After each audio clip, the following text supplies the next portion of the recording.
आज हम वाणी और दूसरे घर से संबंधित विषय पे चर्चा करते हैं। अगर कुंडली में पहला घर सेल्फ का बताया गया है, खुद का बताया गया है, वहीं दूसरा घर पैसे का, परिवार का, कुटुंब का बताया गया है, साथ में वाणी का भी बताया गया है। सबसे गौर करने वाली व जरूरी बात यह है कि जिस व्यक्ति का दूसरा घर बहुत अच्छा होता है, दूसरा घर पर नेगेटिव प्रभाव नहीं पड़ते हैं, उस व्यक्ति की वाणी काफ़ी प्रभावशाली होती है।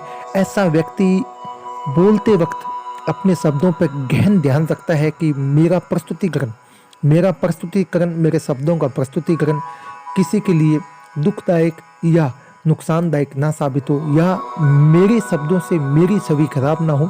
ऐसे व्यक्ति आपने देखे होंगे कि जो बोलने में एक एक शब्द का ध्यान रखते हैं, यानी तोल के बोलते हैं। जिन व्यक्तियों का दूसरा घर काफ़ी एक्टिव होता है और शुद्ध रूप से एक्टिव होता है, हम चर्चा करेंगे कैसे पॉजिटिव एक्टिव रहता है। वैसे व्यक्ति बोलने में बहुत अच्छे होते हैं और अपने शब्दों के उच्चारण में एक एक शब्द का ध्यान रखते हैं। और अक्सर देखा जाता है कि कईयों की वाणी कड़काहट वाली होती है, वो बोलने में वो ध्यान नहीं देते, शब्द बोल जाते हैं।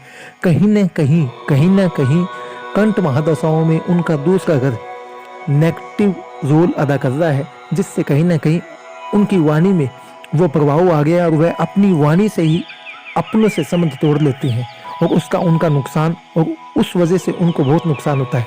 आपने सुना होगा, कई बार सुनते हैं ना कि इन्होंने अपनी वाणी से ही काफ़ी बड़ा नुकसान कर लिया, अपनी वाणी से ही अपने पैरों पे कुल्हाड़ी मार ली।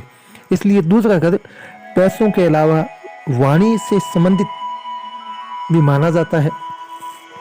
जिन व्यक्तियों के दूसरा घर सबसे अच्छा होता है, वह अपनी वाणी से पैसा खूब कमा लेते हैं। यही चीज़ है, हम इसे आगे कोर्स में और ज़्यादा डिटेलिंग करेंगे कि दूसरे घर का प्रभाव कैसे बढ़ता है और कैसे दूसरा घर का फायदा हम सबसे ज़्यादा ले सकते हैं।